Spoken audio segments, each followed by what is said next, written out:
මම අද ඔයාලට කියලා දෙන්නම් අපි පැසිව් වොයිස් මතක තියාගන්න ලේසි ටිප්ස් ටිකක්. ඒ වගේම පැසිව් වොයිස් අපි පාඩම කියලා දෙන්නේ නැහැ. පැසිව් වොයිස් වල අපිට මතක තියාගන්න ඕනෙම ටිකක් කියලා දෙන්නම්.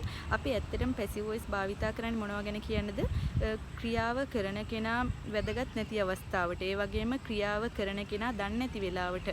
ඉතින් මම මේ පෙන්නලා තියෙන්නේ ඔයාලට පැසිව් වොයිස් ගැන දැනගන්නම ඕනේ දේවල් ටිකක්. ටෙන්සස් 8කට පැසිව් වොයිස් තියෙනවා. ඒ වගේම verb එක verb 3 එහෙම නැත්නම් third form එක එහෙම නැත්නම් verb past participle.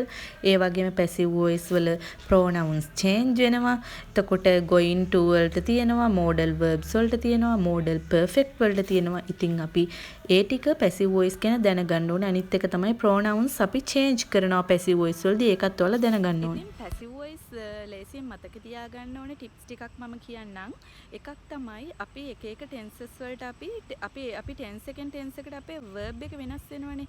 අපි හිතමු present tense වලට ගන්න verb එක නෙමෙයි past tense වලට ගන්න. past tense වලට ගන්න verb එක නෙමෙයි present perfect වලට, past perfect වලට, future tense වලට. ඉතින් මේ tenses වල verbs වෙනස් වෙනවා. ඒත් passive voice වලදී verb එක tenses 8ටම verb එක මොකක්ද අපි භාවිතා කරන්නේ?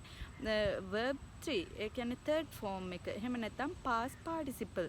ඒ කියන්නේ අපි හිතමු go, went, gone. ඒකේ අපි gone කියන එක භාවිතා කරනවා. eat, ate, eaten.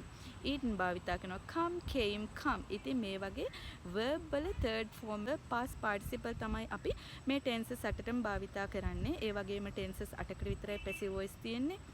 තව දෙයක් modal verbs වලට passive voice තියෙනවා. ඒ වගේම අපේ future plan එකක් ගැන කතා කරද්දී passive voice තියෙනවා. අපි කියන්නේ going to කියලා, going to වල passive voice තියෙනවා. තව දෙයක් මම කියන්නම් passive voice මතක තියාගන්න ලේසි ක්‍රමයක්. අපි එක වාක්‍යයක් ගමු. අපි ගමු I write a letter. I write a letter. මම ලියුමක් ලියනවා. අපි හිතමු මේක present tense. I write a letter. මේක අපිට present tense අපිට මේ tenses 8ට මේ කටපාඩම් කරගන්න පුළුවන්. කටපාඩම් කරන්න කියන්නේ හැමදාම නෙමෙයි තමන්ට අපිට එක්සෑම් එකක් ලියනකොට එහෙම අපිට මේවා මතක තියාගන්න අමාරුයි. ඒ හින්දා අපි මේ tenses ටිකට අදාළ එක වාක්‍යයක් එකම වාක්‍ය tenses 8ට එන විදිය කටපාඩම් කරලා තියාගන්න ඕනේ. අපි බලමු I write a letter. ඉතින් I write a letter කියන එක passive voice වල tenses 8ට අපි හරවලා බලමු. Letter is written. A letter was written. A letter will be written. A letter is being written. A letter was being written. A letter has been written. A letter had been written. Letter will have been written. A letter is written. A letter was written. A letter will be written.